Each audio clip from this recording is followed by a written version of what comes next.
Nako, hindi na ho nahiya at walang kahiyaan itong ginawa ho ni Robina Padilla sapagkat bigla hong nagwala.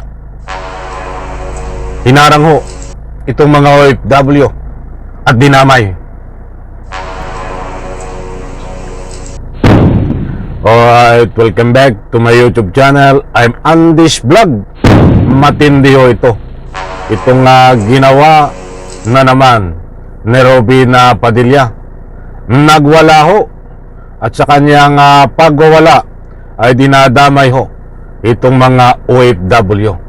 Hinaharang mga kaibigan. Nako, ay kakaiba ho ang galawan nitong si Robina Padilla. Pagkatapos yung umalis diyan sa group chat ay nagwala naman ang latest update po sa kanya at damay nga itong mga OFW, hinaharang mga kaibigan. Ano ba ito? Lasing? Ay para po sa lubos nyo pong pangunawa, ibabahagi ko po sa inyo ang katibayan at isang like muna sa video na ito. Nakalike na po ba kapag nagustuhan nyo po? At sa lahat ng hindi pa nakasubscribe sa aking maliit pa na YouTube channel, please subscribe. Maraming salamat po. Eto na, kakaiba ho ito. Talagang lumalabas ho ang kakaibang ugali dito ni Robina Padilla. Wag po kayong alis, samahan niyo po ako. Panoorin, pakinggan hanggang dulo ang vlog na ito. At nang sa ganon, lubos po nating maunawaan ay kagulo na ito isang uri ho ng pagwawala sapagkat itong nananahimik na mga OFW ay hinaharang at dinadamay na dapat hindi ho madamay dito mga kaibigan. Ito ho, shoutout po sa lahat. Ibabahagi ko po sa inyo. Magugulat kayo sa matutuklasan nyo po dito. Kakaibang galawan ni Robina Padilla. Matinding pagwawala, damay ang OFW na napakarami at siyempre hinaharang yung iba. Ito, buhato dito sa politiko. Ipapakita ko ho diyan sa screen. Ayan ho, nasa screen. Buhat po dito sa politiko. Nandyan din po sa pilas ko sa screen. Pwede nyo pong i-screenshot. Senador Robina Padilla has urged the Commission on Election, COMELEC, not to implement the online voting for overseas Filipino workers, OFW. Nandyan ho. Aba ay dinadamay ho ni Robina Padilla itong napakarami na OFW saan man sulok ng mundo. Hindi ko na babanggitin kung ang isa-isa ho kung saan lugar ho ito dahil maubusan tayo ng oras. Napakadami ho nitong mga mahal nating kapwa OFW. Ay dinadamay ho dahil pinipigilan ni Robina Padilla at nakikipag-argue diyan sa COMELEC. At alam ko ho, ayon sa nakuha nating impormasyon ay mayroon itong mga petisyon na dapat pigilan at huwag i-implement ang online voting. Ayon ho dito kay Robin Padilla, online voting ng mga napakarabing OFW. Pabor po ba naman kayo? Okay, sarapin muna tayo ng kaunti.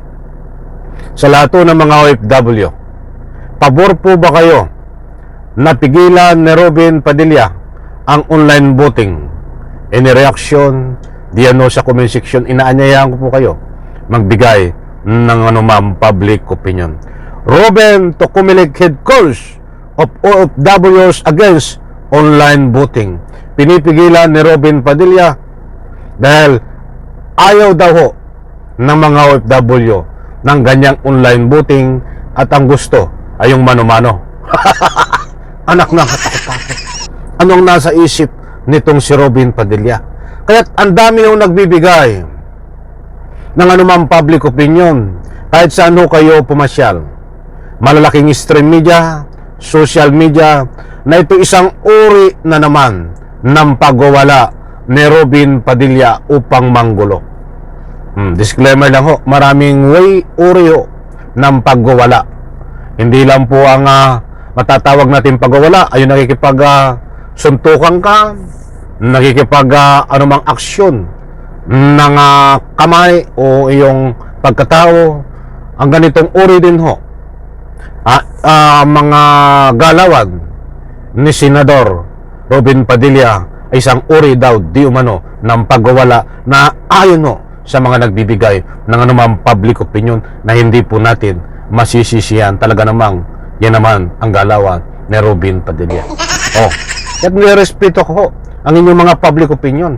Kung sabihin nyo na itong si Robin Padilla ay isang uri na naman ng pagwawala ang ginagawa nito sa pamamagitan na pigilan, idamay ang OFW, gamitin ang OFW dito sa pagharang niya at pag-question sa online voting na dapat pigilan na huwag ipatupad. Nako, babasahin po natin ang nilalaman, mga mahal kong taga-subaybay. Ito, bilisan ko na at kukulangin tayo sa oras. Senador Robin Padilla has urged the Commission on Election not to implement the online voting for overseas Filipino workers. Ang puso ng OFW, medyo alanganin sila online, said the lawmaker. Dito pa, Padilla assured to full body that is not opposed the moves being made by the COMELEC. Hindi ako nandito para makipagkontrahan sa COMELEC. He said, however, Padilla said he talked to many OFWs abroad and many of them are opposed to online voting. Lahat sila pakiusap, gusto nila yung dati nilang ginawa, kung anong kinaugalian nila, said the lawmaker. Ayun no, ipaplas ko po diyan sa screen at nakaplas. Mga mahal ko taga-subaybay. Nako, ay matindi ho itong ginagawa ni Robin Padilla na ito na panggugulo. Mantakin mo ang kinakatuwiran ho nila. Nitong si Robin Padilla ay may nakausap daw ho siya na mga OFW na ang gusto ay wag ipatupad, wag i-implement itong tinatawag na online voting. Anak ng katakot-takot. Ay siyempre pag nakausap mo yung ilang piraso, ay lalo't pagkakampi mo at pag nagsuggest ka ng ganyan, dahil namang yung iyong ilang hindi naman lahat ng iyong tagasunod ay kung anong sinabi mo ay maniniwala.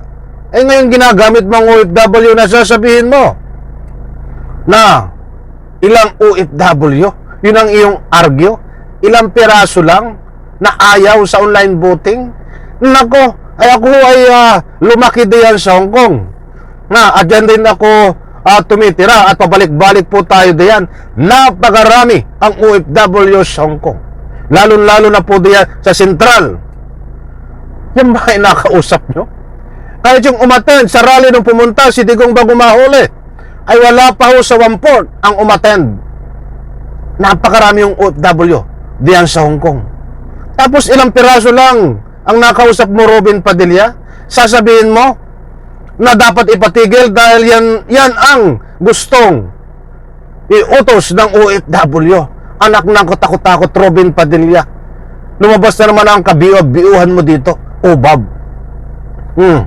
Naku, kinulan tayo sa oras, mga mahal kong taga-subaybay. Dapat sa halip manggulo ka, Robin Padilla, dapat tumulong ka sa mga OFW. Huwag mong guluhin dahil yung online voting na yan, napakalaking tulong sa mga OFW sa mansulok ng mundo. Dahil yung mga yan ay budget ang oras. Isang bisis lang, isang linggo silang makalabas. Kahit pagkakataon nila na hindi sila mahirapan sa online voting, ngayon gagamitin mo ang OFW. Sasabihin mo na hindi sila pabor. Huwag kang gumawa ng kwento ng gugulo ka. Naku, kinulang po tayo sa oras. Maraming salamat, pagpalain po tayo lahat. Sabay-sabay po natin i-like ang video na ito. Duhay, palakpakan. Bigyan po natin ang